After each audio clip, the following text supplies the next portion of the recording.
সরকার দলীয় কখনো শান্তি চায়ই না, সেটা যে কোনো সরকারই হোক, সে তারা সবসময় চায় তাদের পকেট গরম হোক। ওপেন বললাম, কারণ এখন ভয়ের দিন নাই। রাস্তায় আমি 200 টাকা আর একটু বেশি দিলে একটা দোকানের হয়ে গেল। আমাদের এখন আবার সরকারিও দল, সরকারের যে দল আছে ওনারা দেখি মানে কিছু হলে একটা কার্ডের ঘোষণা দেয়, ফ্যামিলি কার্ড, এলপিজি কার্ড, মহিলা কার্ড। আর ফেসবুকে আপনারা ঘাটলে অনেক কিছু দেখবেন, আরো বিভিন্ন ধরনের কার্ড আছে, অশ্লীল কার্ড নামেও আছে।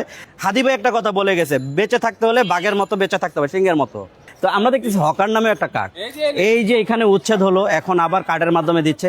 অবশ্যই বুঝেই যাচ্ছে এখানে একটা সমঝোতা হচ্ছে, কারণ ওনারাই বলছে জোরাজুরির মাধ্যমে কিছু বললে সেটা চাঁদাবাজি, আর যেটা দুজনের সুন্দর একটা পরামর্শ হয় সেটা হচ্ছে সমঝোতা। আমি দেখতেছি এখানে একটা সমঝোতা হয়েছে, এইখানে একটা টাকা নেওয়া হচ্ছে।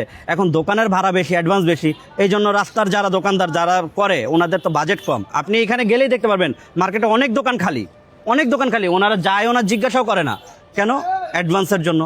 এখন ওনাদের কথা হচ্ছে আমাদেরকে রাস্তায় সুযোগ দেন, কিন্তু বিক্রি করতেছে দোকানের সমান, তার লাভটার ব্যাপার স্যাপার আছে। তাহলে সরকার এভাবে একটা ব্যবস্থা করুক, একটা মার্কেট করুক, অল্প অ্যাডভান্সে ওনাদের দোকান দেখ, অল্প ভাড়ায় দোকান দেখ, তাহলে ওনারা ওই মার্কেটেই চলে যাবে।